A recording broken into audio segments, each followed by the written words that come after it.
So what's going on? I'm back. I wanted to go ahead on and show y'all some stuff on this truck. Really disappointed in whoever did this job. They don't need to be messing with trucks or none of that stuff.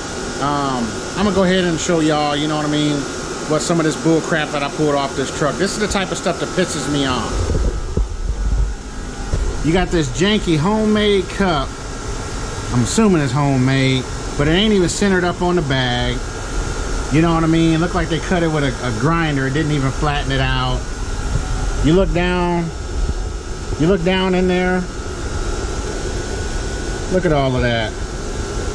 That mess. They cut it out with a torch.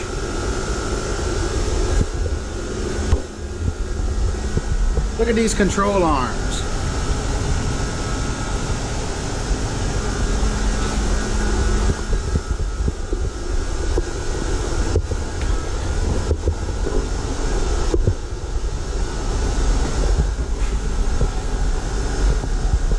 Same thing with this one. Look at that, all that old bubble gum weld all in there. That is a mess. Control arms, look at that.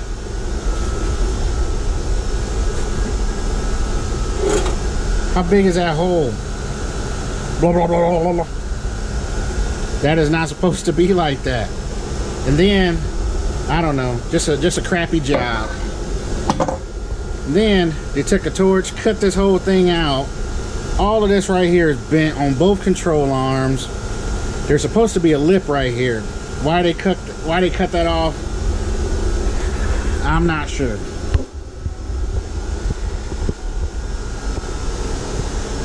But we're starting to go ahead and get it back together. I gotta pressure wash it, and then I can come back. Then I can come back and then I can go ahead on and wire wheel it and then go ahead and get some paint on this thing to make it look a lot better. So just make sure you stay tuned, but I did want to go ahead and show y'all that mess of what was on this truck and show y'all what I'm putting on this truck. You know, anything that I touch, you know, especially if it's my own or whatever, I can't let that stuff go out the door. You know what I'm saying? I'm not going to let nobody else ride on stuff like that. You know, my best advice is if you don't know what you're doing, let somebody else handle it that do know what they doing. You know what I'm saying? I understand everybody wants to try and stuff like that, man, but some of the stuff that I pulled off of this truck, straight disappointing. Straight disappointing. So, but nonetheless, it's at the right place. I'm gonna go ahead and get this thing right. So stay tuned. Okay, what's going on? I'm back. So I done made it to the point that I'm getting ready to wrap up this front end. So what I gotta go ahead on and do, I gotta pull it outside. I gotta degrease all of this frame off. From where we had all of the leaks from the hydro boost and stuff. I replaced every single hydro boost line on there just because it was old or either worn out or leaking. And if any of y'all know me personally, I absolutely hate leaks. I hate cleaning the stuff up off of the floor, especially you have a nice truck and it be leaking. So you ain't finna have all that with me. So, but anyway, let me go ahead on and show y'all what I did. Of course, you already know, drilled and slotted rotors, hub centric spacer, built by us, 8 on 6.5. You already know how we do it, how we get out. New control arms, ball joints, tie rods, stuff like that. Also put in new sway bar bushings.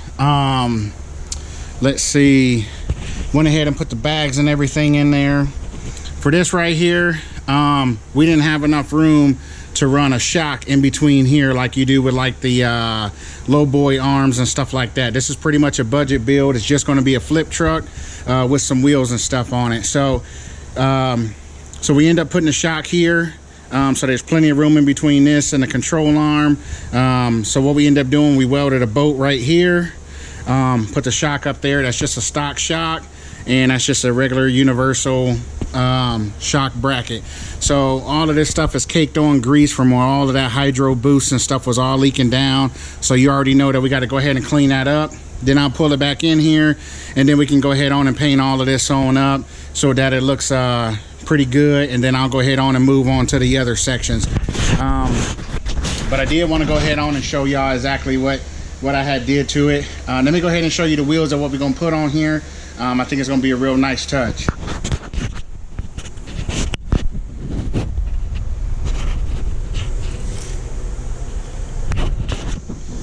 So this is a DK Forge wheel, our design. It's a direct bolt, just to go ahead and squeeze on in on the you know, from it being pushed out so far. That way we can clear on the inside of those fenders and stuff like that. These 24s that we sell with the flat lips, they're a different offset than what's, you know, what is normal. So that's the reason we end up running everything the way that we did up there. A lot of people, they run a single rear wheel front rotors and then they put a 2-inch spacer.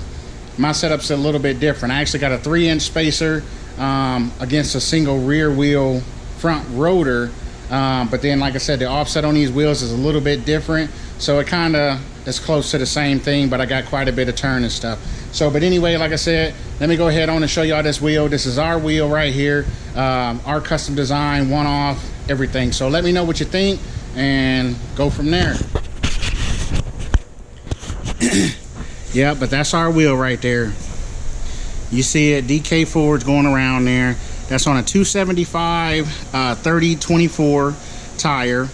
That should give us just what, you know, just right where we want to be. I like that wheel right there. It's gonna have our billet center caps. This right here is for the dummy 10 hole. For y'all that don't know exactly what the dummy 10 is, go back through some of our prior videos. You'll see exactly what I'm talking about. But that's exactly what this setup's gonna be. We call this wheel the graffiti wheel because that's exactly what it looks like to me.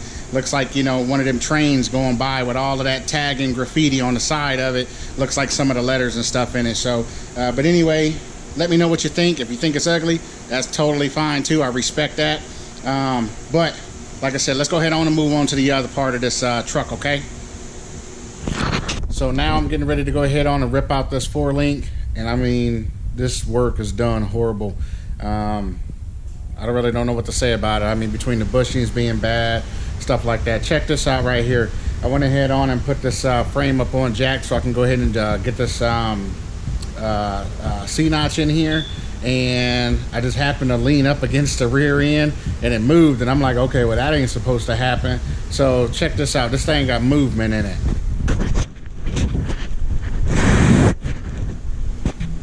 So I come up over here and I leaned up against the rear end and I'm trying to hold the camera steady where you can see it moving. But anyway, you look down in here, that ain't supposed to move like that. And then not only that, but the other side is moving just like that. So when you expand that over the whole course of the rear end, this thing twists just like that. So, but you already know it's with the Dually King, so you know I got to go ahead on and get it right. So let's go ahead on and rip this trash on out so we can drop some quality stuff in here, and so I can get this thing back down on the ground. So just stay tuned. Well, I finally done got that old C-notch out. I can't lie, it took some work. The torch was my best friend today, so I end up cutting out a lot of this stuff. So I'm actually getting to welding these other notches in, and then I'm gonna go ahead and move on to the next step. But it's actually going along really good. I'm gonna actually, once I get everything back together, I'm gonna call out my buddy to sandblast this whole frame, at least from the cab on back. And then I'm going to go ahead on and repaint everything. And then all of the suspension parts, I'm probably going to end up getting it powder coated to match the truck. So, I mean, you can check it out so far where I'm at on it. I got this in there already. The wheels and everything look pretty doggone good, you know, and whatnot. So I can't lie, every now and then I get a crappy wheel. But it ain't nothing that a little bit of, you know, grinding wheels and flap discs and stuff like that can't fix. But in this case, you know what I mean, most of the stuff actually looks pretty doggone good. But I'm still going to go ahead and round off them edges, because when I paint over it, I like for a smooth contour look, kind of like to make it look like it was like that from the factory. But other than that, I'm gonna go ahead and get that done. I'm gonna jump over here to this other side, get this other side put in, and then we're gonna go ahead on and move to this 4-link, because that's what I can't really wait to go ahead and get put on, the 4-link and the Watts link. So man, I'm just ready. I'm ready for this truck to be done. This turned out to be a little bit more work than what I was anticipating, but it's all in a day's work. You know how it is. So otherwise, stay tuned. Okay, so I'm finally going to go ahead on and get this old 4-link up out of here. I'm getting ready to go ahead and finish taking off these leaf spring brackets.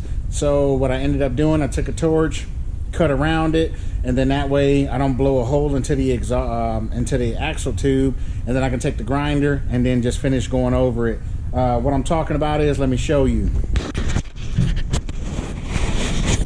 So just like right here, I took the torch, took it around here, left a lip, and then that way I can just grind it all flat right here. Otherwise you end up blowing a hole in your tube or something. So now that I got that part done, I'm going to go ahead and finish grinding. I'm going to drop this back down, mark my axle, so that I can go ahead and get these parallel 4-link brackets in here lined on up. So let me get that done, and then I'll go ahead and get to this next step. So stay tuned. All that working made me hungry. So something got to be up on the menu. What's on the menu for today? Pizza. That's from my my little spot, Raymundo's. Got some killer pizza. So, but anyway, I'm gonna go ahead on and put a hurting on this pizza real quick, and then I'm gonna go ahead on and get back to it. Okay, so just a quick tip. Okay, when you installing these bolts for the 4-link, just make sure you install them correctly so that you can actually get the bolt back out. What I'm talking about, this right here, this gets welded against your frame. Your frame butts up right here. So obviously, if the head of this bolt, sorry about that. So obviously, if the head of this bolt was on this side and this is butted up against the frame, you're not going to be able to get that bolt out. So make sure that the nut goes on this side, and you should be able to get that out. And then the same thing goes as far as for the axle side. I haven't actually put it in the vehicle to see how much room I'm going to have as far as on the axle end of it, but just make sure that, you know, you were able to get the bolt out. So I just figured I'll go ahead and let you know that. But other than that, let me go ahead on and finish putting this 4-link together so I can go up here and get everything measured out. Well, I finally went ahead and got these bars on there. I had to go ahead and set the degree as far as on the straightness and stuff. Pretty much the way that you want to line up these bars, you want to get an angle finder, and what you do, you set it on this right here. So when you you put this whatever your vehicle is going to be at ride height, you put that up on here. I like to personally be in the neighborhood of 2.5 degrees. You know, but that's just me. I don't know what the true actual spec's supposed to be, but like I said, that's where I like to be at, and that makes these bars just, you know what I mean, really straight. Well, not exactly straight because it's still a couple degrees off, but that's where I like to go ahead and put mine at. That's just at ride height. So anyway, so now that I got that on, everything is already. So now that I got that on, everything is tack welded in place. I got to get ready and go put this Watts link in. I was trying out a different Watts link from a different brand, and it didn't fit. So I got another one here from Low Boy Motorsport, so I'll probably go ahead on and just put that one in here. I'm not for sure yet. I ain't crossed that bridge yet, but that's going to be the next step on the board. Once I get everything tacked in, I'm gonna yank this rear end on out from underneath here. Then I can put it up on jack stands, and I can get all the way around it, grind down all of the brackets, take all of that junk off, and then I'll go ahead and be able to weld all of my brackets on, or I guess finish welding them at that point. So, but like I said, this is pretty much where we're at right here. Of course, you see the 4-link bars on there. The underbed C-notches on there. I got my the old junk 4-link, you know what I mean, unhooked. I'll go ahead and finish taking those bars out here pretty soon. And of course, you see I got my trusty jack right there. So having that lift just makes it life a whole lot easier, because sometimes, you know what I mean, this is a drive-on lift, so it ain't got some of the benefits of a 2-post. Used to have a 2-post, but it didn't have the benefits of a drive-on. So kind of like the best of both worlds. But anyway, let me go ahead on and get back to this. I'm actually getting ready to wrap it up for tonight, so I'll come back in here tomorrow, and then I'm gonna jump back on here. So just make sure you stay with me. Check, I had to torch this off. Check this out. Look at that. That looked like, I don't know, it looked like galvanized steel. I'm almost positive that's galvanized. It looked like where they welded it, it turned green or yellow. Didn't even weld it right there. Didn't even weld it nowhere up underneath here.